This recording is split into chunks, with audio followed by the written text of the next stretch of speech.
অনেক দিন পর আজ ছাদে গিয়েছিলাম। বিকেলে সেভাবে বাড়িতে থাকি না, তাই ছাদে আর যাওয়া হয় না। আজ আকাশে খুব মেঘ করেছিল। ওই যে আকাশে পায়রাগুলো উঠছে, এগুলো আমাদের পাশেই এক জেঠিমার বাড়িতে থাকে।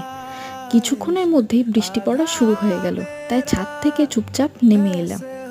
কিছুক্ষণ বৃষ্টি দেখছিলাম জানলা থেকে। সন্ধ্যেতে খেয়ে নিলাম চা আর সিঙ্গারা। চাটা নিজেই বানিয়েছিলাম, অন্য কারোর চা খুব একটা পছন্দ হয় না। তারপর দেখলাম ড্রেসিং টেবিলটা খুব অগোছালো হয়ে আছে, তাই সমস্ত কিছু ভালো করে গুছিয়ে রাখলাম। এইসব করতে করতেই কিছুক্ষণ পর মা খেতে ডাকলো। ডিনারে ছিল চিকেন, রুটি আর মিষ্টি। খুব একটা খিদে ছিল না, তাই একটা রুটি খেয়ে উঠে পড়েছিলাম।